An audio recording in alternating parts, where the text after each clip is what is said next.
Morning বন্ধুরা, আশা করি তোমরা সকলেই খুব ভালো আছো।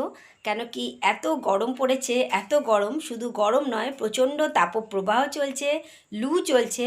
যার জন্যই তোমাদের সবাইকে জিজ্ঞেস করছি তোমরা কেমন আছো, কতটা ঠিকঠাক আছো। আর ঠিক রাখার জন্য শরীরকে অনেকগুলো প্রিকশন নিতে হয়, সেগুলো অবশ্যই নিয়ে তারপরে তোমরা বাইরে বেরিয়েও, খুব দরকার না পড়লে বাইরে যেও না, সবাই ঘরে থাকারই চেষ্টা করো। তো সবাইকার শরীর স্বাস্থ্য যাতে ভালো থাকে সেটাই আমি চাইবো। আর আমি আজকে দেখাবো আমার বাগানে গিয়ে যে আমাদের এখানে, আমি যে শহরে থাকি চিত্তরঞ্জন শহরে, সেখানে আমি যেখানে থাকি যে কোয়ার্টারে, সেখানে কি করে ঘরটাকে ঠান্ডা রেখেছি। তো মানে ঘরকে ন্যাচারালি ঠান্ডা রাখা যায়। এবার আমি তো থাকি কোয়ার্টারে কিন্তু আমাদের এখানে এসি লাগানো যায় না, নিয়ম নেই, খুব স্পেশাল কিছু পারমিশন নিয়েই লাগাতে হয়, তাছাড়া নর্মালি সবাইকার ঘরে এসি লাগানো যায় না। কিন্তু তাতেও আমি এখানে ঘরটাকে কিভাবে, আমার ঘরটা ঠান্ডা থাকে, সেটাই আজকে আমি তোমাদেরকে দেখাবো। দেখো বন্ধুরা, আমি চলে এসেছি আমার বাগানে। তো তোমরা তো জানো আমার অনেক বড় বাগান আছে। তো যারা জানো না তাদেরকে আরেকবার বলে দিলাম, অনেক রকম গাছ আছে, বাগানে এসেছি। তো গতকাল ছিল রবিবার দিন, মানে আমাদের এখানে, মানে এই চিত্তরঞ্জন শহরে টেম্পারেচারটা কোথায় উঠে গেছিলো তোমরা হয়তো বিশ্বাস করতে পারবে না, কিন্তু এখানে এরকমই উঠে যায়, এর থেকেও বেশি ওঠে। তো গতকালকে টেম্পারেচার ছিল 44 ডিগ্রি। তো ভাবতে পারছো কতটা রোদ গরম, মানে আর এখানে প্রচণ্ড লু চলে, যেটা মানে শরীরকে মানে খুব খারাপ করে দেবার খুব চান্স থাকে। সেই জন্যই সকলেই সাবধানে থেকো, তোমাদেরকে সকলকেই বলছি। তো 45 ডিগ্রিতেও আমি আমার ঘরটা কি করে এত ঠান্ডা থাকে, কুল থাকে, সেটাই আমি তোমাদেরকে দেখাবো। তবে রুমগুলো আমাদের বেশ আরাম থাকে, কি করে থাকে সেটাই দেখাই। তো দেখো, বাগানে তো এসে গেছি। বাগানে আসার একটাই কারণ যে কিভাবে ঘরটা ঠান্ডা রয়েছে সেটাই দেখাবো। এই যে দেখছো আম গাছটা, এটা কতটা মোটা আম গাছটা তোমরা বুঝতে পারছো নিশ্চয়ই। দেখো আমার এই যে কোয়ার্টারের রুমটা আছে, এর জানলা এটা। তো এই যে গাছটা দেখছো, কত বড় গাছটা দেখো। তো এই আম গাছটা এই পুরো ছাদটাকে মানে ঢেকে রেখেছে, যার জন্য মানে ঘরের উপরে যে টেম্পারেচারটা, রোদের তাপটা লাগবে, সেটা লাগছে না। আর এখানে যেহেতু আমার অনেক গাছ আছে, তো দেখো ওইটা ছিল আম গাছ, দেখো এটা কাঁঠাল গাছ। তো মানে এরকম আমার বাগানটাতে তো অনেক রকম গাছ আছে, যেহেতু চারপাশটা খুব সবুজ সবুজ আছে, গাছপালা অনেক আছে। তো সেই কারণেই মানে এখানে টেম্পারেচারটা, বাইরে যে এই যে প্রচণ্ড লু চলছে, আমি এখন বাগানে এসেছি, প্রচণ্ড লু। তো লু থাকলেও এই যে ঘরের ভেতরে কিন্তু একটুকুও বোঝা যায় না। এটাই হলো একটা কারণ, ঘরটা আমার খুব ঠান্ডা থাকে। তো তোমরা জানো আমার বাগানে কি কি গাছ আছে, আর যারা না জানো তাদেরকে আরেকবার দেখিয়ে দিই।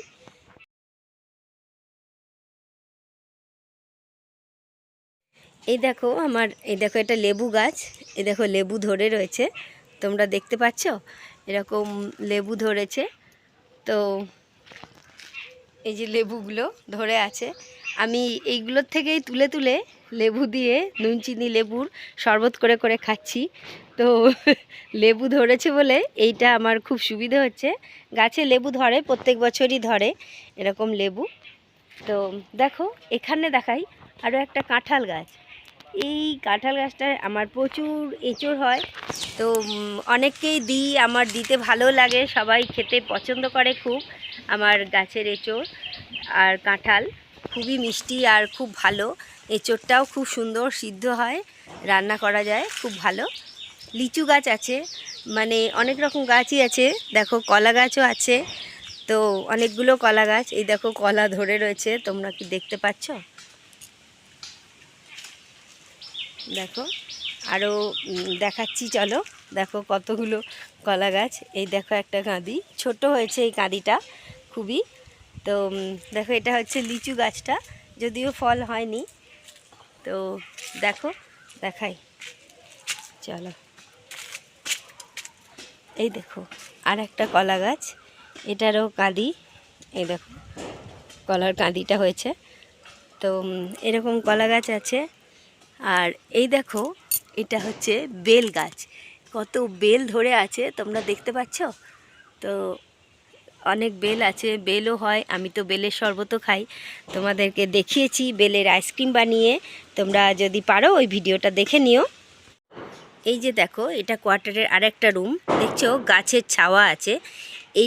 এই রুমটার ছাওয়াটা হয়, দেখো এই দেখো আম গাছটা তোমরা দেখতে পাচ্ছ, কত বিশাল আম গাছ। এই আম গাছটা পুরো ছাদটাকে ওই দিকটা থেকে পুরো মানে ঢেকে রেখে দেয়, যার জন্য প্রচণ্ড যে রোদের তাপটা, আর যেহেতু গাছটা অনেকটা উঁচু, সে কারণেই অনেক দূর থেকে রোদের তাপটাকে পুরো আটকে দেয়। আর এবছরে গাছে আমটা কিন্তু ফলনটা একদমই হয়নি, খুবই কম, অল্প স্বল্পই হয়েছে। তো গত বছর প্রচুর আম হয়েছিল, তোমাদের সেই ভিডিওটা আমি শেয়ার করেছি। তো দেখো এই আম গাছটায় আমের পাতা প্রচুর হয়েছে। তো দেখো গাছটা থাকার জন্য আমার ঘরটা কিন্তু ন্যাচারাল এসির কাজ করে। তো আর এই রুমটাতে জানলাটা আমি দিয়ে রেখেছি, যেহেতু বাইরে লু চলছে, লুটা ঢুকে যাবে। তো এই রুমটাও ছায়া, কিসের জন্য ছায়া সেটাও তোমাদেরকে দেখাই। দেখো এখানে একটা কত মোটা, এই দেখো একটা নিম গাছ। এই নিম গাছটার জন্য এই দিকে যে ছাওয়াটা হচ্ছে এই রুমে এই নিম গাছের ছাওয়ার জন্য এই রুমটাও কিন্তু বেশ আরাম। তো এইরকমই এক ন্যাচারালভাবে এটা আমার রুমটা এসির মতন কাজ করে, মানে এসি লাগাতে হয় না। আরেকটা আমি বিশেষ পদ্ধতি অ্যাপ্লাই করেছি, তো সেটাও তোমাদেরকে শেয়ার করছি। চলো, তোমাদের অনেকের ঘরেই এরকম খারাপ মানে পুরনো মাদুর থাকে। তো সেই মাদুরকে তোমরা সবসময় চেষ্টা করবে এরকম জানলাতে টাঙিয়ে দিতে, তাহলে কি হবে, আর বাইরের দিক থেকে এরকম পর্দা বা এরকম মাদুর দিয়ে টাঙিয়ে রাখবে, আর সেটাতে মাঝে মাঝে জলের ছিটা দেবে। তাহলে কি হবে, এটা ভিজে থাকবে, আর যখনই বাইরের লুটা গরম হাওয়াটা ঢুকতে যাবে সেটাকে প্রোটেকশান করবে, আর ভেতরটাকে একটা কুলিং এফেক্ট দেবে। তো এরকমভাবে কিন্তু আমি ন্যাচারাল ওয়েতে, এই যেহেতু এখানটাতে শুধু গ্রিল আছে, জানলা নেই, কপাট নেই, তাই জন্য আমি এখানে এই সিস্টেমে ঘরটাকে ঠান্ডা রাখার চেষ্টা করেছি। আর আরেকটা কথা বন্ধুরা, তোমরা যখনই মানে জামা কাপড় স্নান করার পরে বা যে কোনো টাইমে ভিজাচ্ছ, ধুচ্ছ, তো খুব ভালো করে নিংড়ে সেগুলোকে ঘরের মধ্যেই কোথাও এদিকে ওদিকে করে টাঙিয়ে রেখে দেবে। তাহলে কি হবে, ঘরটা ন্যাচারালি একটা ঠান্ডা থাকবে। কেন কি ঘরের মধ্যেও যে ধরনের টেম্পারেচার থাকছে, 39, 40, 41 ডিগ্রি টেম্পারেচার ঘরের মধ্যেই থাকছে।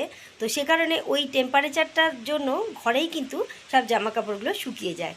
তো এটাই ছিল আজকে আমার তোমাদের কাছে বলার, যে ঘরকে ন্যাচারালি কী করে ঠান্ডা রাখা যায়। যতটা সম্ভব ঘরকে এইরকমভাবে ঠান্ডা রাখার চেষ্টা করো। আমি যেভাবে করি সেটাই তোমাদেরকে আজকে শেয়ার করলাম। ভিডিওটা কেমন লাগলো অবশ্যই কমেন্ট বক্সে কমেন্ট করে জানিও। আর যদি ভালো লেগে থাকে তাহলে অবশ্যই একটা বিগ লাইক করে দিও। আর আমার পাশে থাকার জন্য আমার চ্যানেলটাকে সাবস্ক্রাইব করে তার পাশে বেল আইকনটা অবশ্যই প্রেস করে দিও। তাহলে আরও যখনই আমি কোনো ভিডিও আপলোড করব সবার প্রথমে তোমাদের কাছে পৌঁছে যাবে।